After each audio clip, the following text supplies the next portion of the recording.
Le fait du jour, bonsoir Éric Le Boucher. Bonsoir William. On s'intéresse ce soir au taux des prêts immobiliers qui sont au plus bas, à quasiment 2%. Du coup, avec cette baisse des taux, Éric, on assiste à une reprise rapide et intense du marché immobilier. Oui, c'est un nouveau record à la baisse, 2,03% en avril pour être précis, selon l'Observatoire Crédit Logement CSA. Sur l'ensemble du premier trimestre 2015, les taux s'établissent un peu plus haut, en moyenne à 2,19%.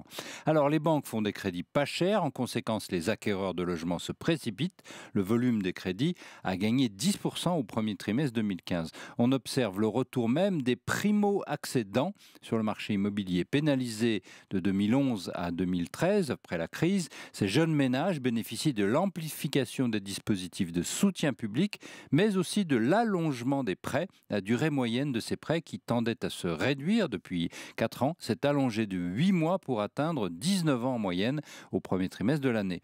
Ce retour de la demande des ménages jeunes et modestes se traduit par un recours plus intense au crédit, le taux d'apport personnel diminuant du même coup à 15% sur un an. La demande augmente, les acheteurs sont de retour. Est-ce que ça veut forcément dire que les prix, eux aussi, vont augmenter ? Pas encore vraiment, William. Avec la crise, l'immobilier français n'a pas été pénalisé comme dans d'autres pays, les États-Unis, d'où est partie cette crise des subprimes, souvenez-vous, la Grande-Bretagne ou encore l'Espagne. Dans tous ces pays, les prix sont repartis vers la hausse.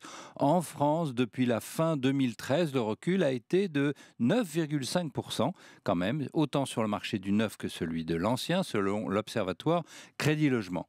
Aujourd'hui, on peut dire que ça frémit. Le marché parisien marque un petit rebond, plus 0,2% dans l'ancien à Paris, le mètre carré à 7810 francs, pour 10 francs, pardon, Euros, ouais. 10 euros.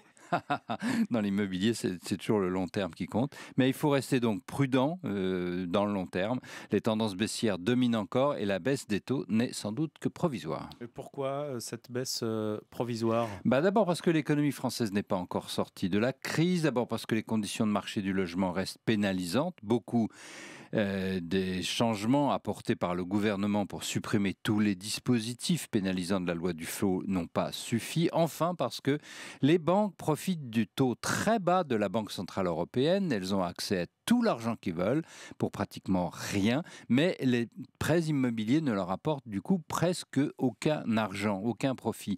Les taux s'allongent et les risques aussi. Lorsque la BCE reviendra à une politique normale dans 1 an ou 1 an et demi, elles craignent d'être prises en tenaille.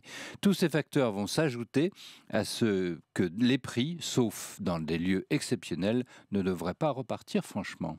L'argent pas cher et les acheteurs qui en profitent. Merci Éric Le Boucher.